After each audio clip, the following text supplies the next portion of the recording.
Hello and welcome to yet another episode of DC3 Health Talk. Today is a special video for you guys because we are here to commemorate the International Day Against Drug Abuse. This was a day that was created by the United Nations General Assembly in 1987 to advocate for a drug-free world. So with me, I have panelists who are my fellow students from Daystar University. I'm going to let them introduce themselves. Kindly introduce yourselves and say which course you're taking in the university, and we can kickstart this session. Let's start with the ladies first. My name is Mase Kasalo of Daystar University, and I'm taking communication, majoring in print media. And I also work with the DC3, and I am the vice chair. Thank you very much, Mase. Welcome. Let's move on to Shama. Hello guys, how are you doing? My name is Shawa Makutsa. I am doing major of business, business administration and management. I am the secretary of DC3, Valley Road. Nice to be here. Thank you, Sana. Thank you very much for coming. And last but not least, Bona Ian. Okay, hi guys. Wainaina Ian. My major in Daystar is psychology, and I'm the support group coordinator at DC3 Nairobi campus. Okay, thank you very much, all of you, for being here today. And I'm going to just jump straight into the questions, if you don't mind. So the first question that I have is, what are the causes of drug abuse among university students? What causes university students to fall into drug addiction? Maybe I can direct this question to Ian, being a psychology student. Okay, some of the common reasons that people engage in drug abuse, like peer pressure, stress, and with stress comes the aspect of a desire to escape the stress. So you find people using drugs to actually have that little moment of sanity, if you can term it as that. The other one is curiosity and emotional struggles. You know that a lot of people, a lot of university students actually struggle with emotional issues, maybe from relationships and family issues. So that can also lead you into using drugs so that you can have that escape as a means of escape. Yeah. Thank you. Thanks a lot. And what can you say about peer pressure as a form of hooking students into drug abuse? So, like in the university, we know that when you get there as a freshman, you'll probably find a group of friends. And if you find a group of friends that maybe uses alcohol, you're more likely to use alcohol as well. You're more likely because you'll hang out with them, and if it's a group of 5 friends and 4 of them you use alcohol, and you're the fifth one who doesn't use alcohol, when you hang with them, you're most likely to use alcohol. As someone says, if you hang around 5 billionaires, you're likely to be the sixth billionaire. So that's the same thing when it comes to alcohol and drug abuse. Yeah. Okay. Thank you very much for that. So the second question, I can direct this one to Mercy.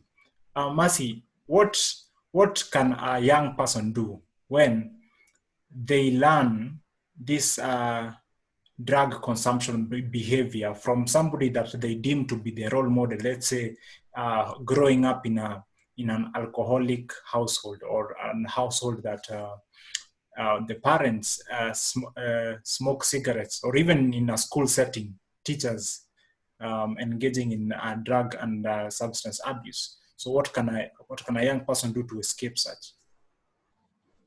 Okay, personally, what I can do, or what a young person can do, if they find themselves that, like the family where they say people are taking drugs, the fact thing that you have to do is to accept the fact that the people you are living with are the ones taking the drugs.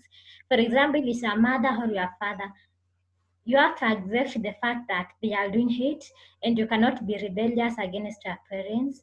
You have to humble yourself, and then probably you can wait when they are sober, then you talk to them. You can tell them about the effect of taking the drugs, and probably with the time, you don't expect that things will work out immediately, but with the time they will understand what you mean when you tell them about the effect of drugs. Still, you can seek help from other family members or from just anyone that you think can assist you. You talk about it, and if you are not, like, if you talk to other people about it, the other people will be able to talk to your parents of the people you stay with. And if it's the case of the school where I studied, where the teachers, almost of the students are taking drugs, that one I can take a personal choice of, like, transferring from the school and going to another school. I think that would be a good move to take, because with a school you can move to another school, but with a family you definitely cannot move from your family and go to another family. But maybe you can take some time and go to live with your auntie or your uncles or just another family friend and leave your parents if they are becoming abusive to you. Yes, and still, if it's, let's say, like your brother or your sister are taking drugs too much, Yeah. probably you can take them to rehabilitation centers so that they can get help. Yes. Okay, I like what you said about choosing the right time to address the issue, and also the change of environment. That can really be important, because as human beings we are a product of our environment. And just as Ian said, if you hang out with 5 billionaires, you're likely to be the sixth. So it's very easy for a young person to pick up with the behavior from people who they deem to be role models to them. I think that was very comprehensive. Mercy, thanks a lot. And Shama, what can peer educators, what can peer leaders do in terms of advocacy to make sure that we have a drug-free environment, and especially in university setups? For university setups, we can create awareness and sensitization. We can also create trainings. So awareness and sensitization is the part whereby we try to show them the effects of drugs in their bodies. We try them to make them realize the harm that causes to them, not only physically, also socially. They can be social withdrawal and other effects of it. Training also helps how to mitigate how to stop or how to try to prevent to abuse the drugs. And yeah, so I'll stick with 3 points. One is to sensitization.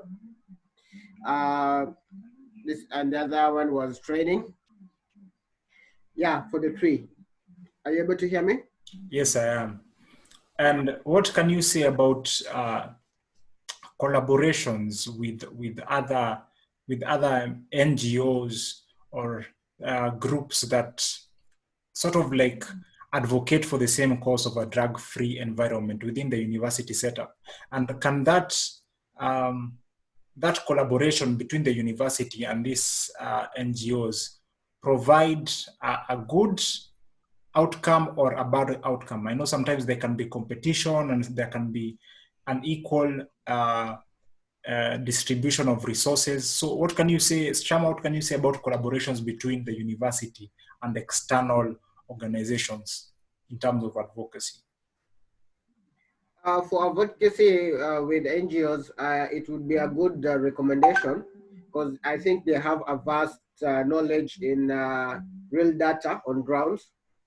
So it can be a really good plus, but also for the university, they can be also selective depending on which NGOs. They can do a background research on the NGO or the foundation that they want to collaborate with in order to achieve the same goal and purpose, Yes. which is to mitigate drugs abuse. Okay, thanks a lot for that.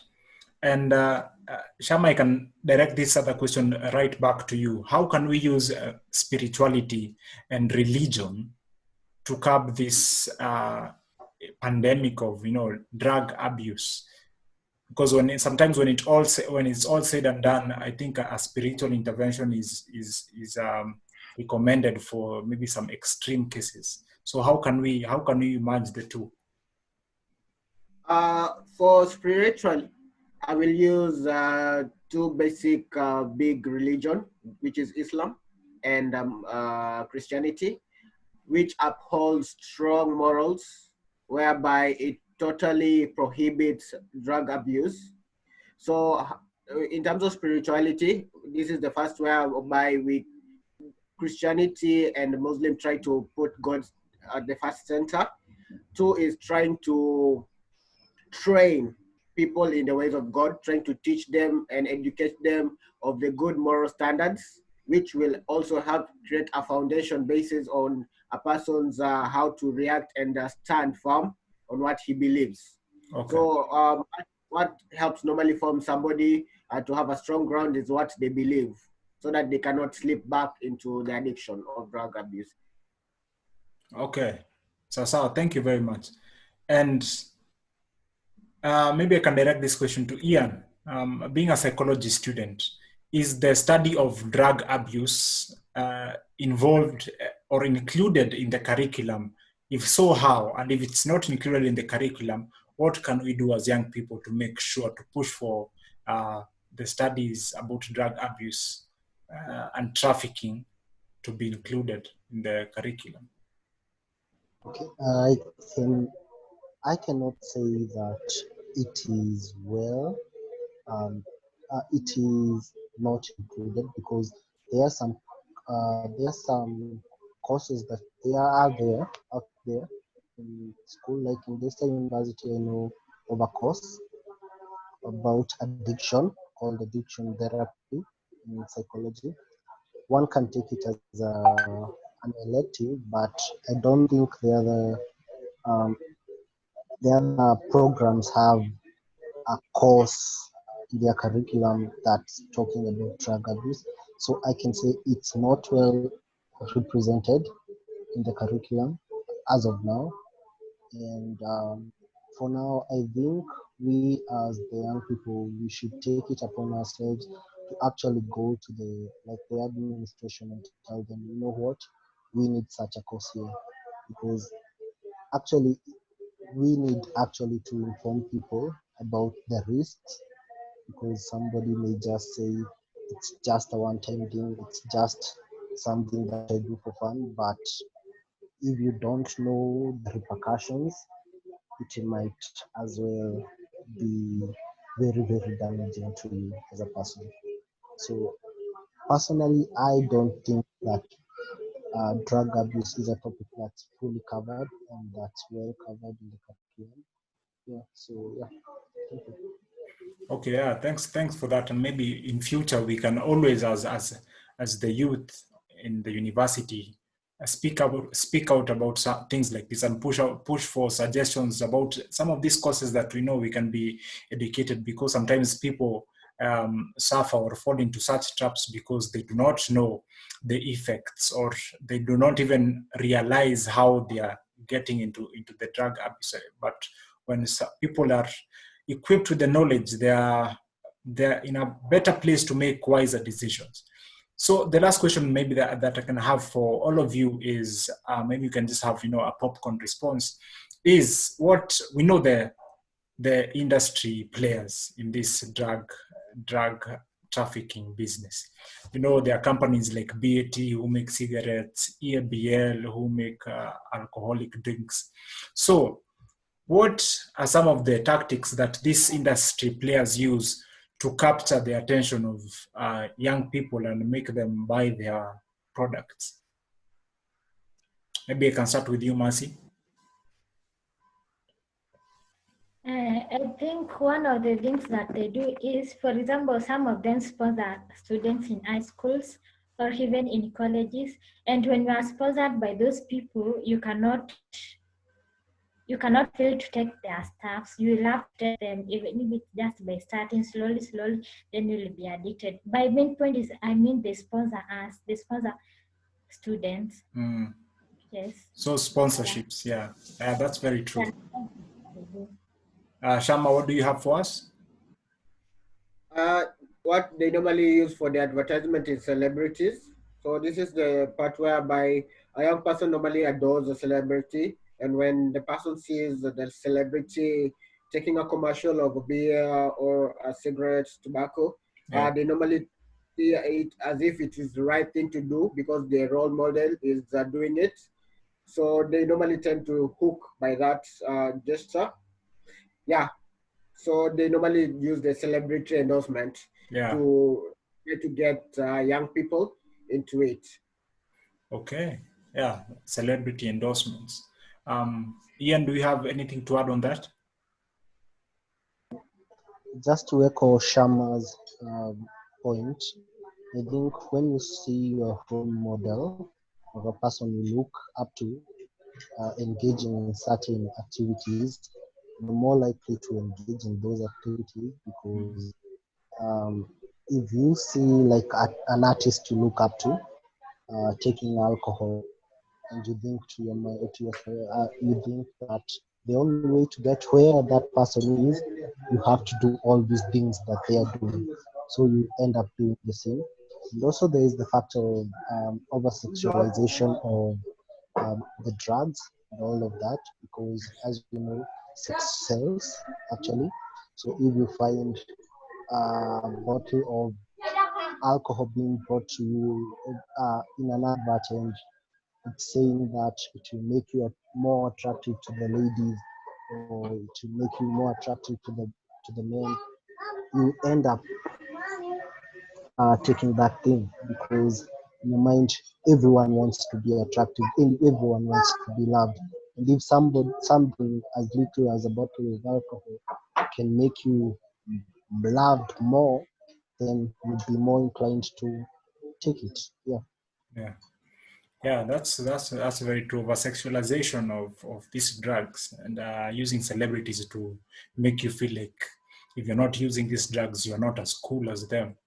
So I think the other things are something like using attractive flavors. You find shisha coming in flavors, you find alcohol coming in flavors, and that this makes a person feel like, okay, if I take it and doesn't taste that bad, then it's not that bad. But it's not the truth. And we should push for alcoholic companies and tobacco companies to always write the effects of these drugs that they are selling to these people on the bottles. And also I feel like as young people, we also need to be included in policy and decision making in terms when it comes to the war on drugs. We need to be included because we are the demographic that's largely affected by the use or by drug abuse. So we need to be included in such decisions, and we should also use our platforms to speak up, however big or small. Even we can start at home, start with our friends in schools, and always speak up against drug and substance abuse. I think we've come to the end of this discussion for today. Again, this was to commemorate the International Day Against Drug Abuse. And thank you, my very able panelists, for coming and making time to have this discussion with me today. And hopefully we shall meet for yet another episode of DC3 Health Talk.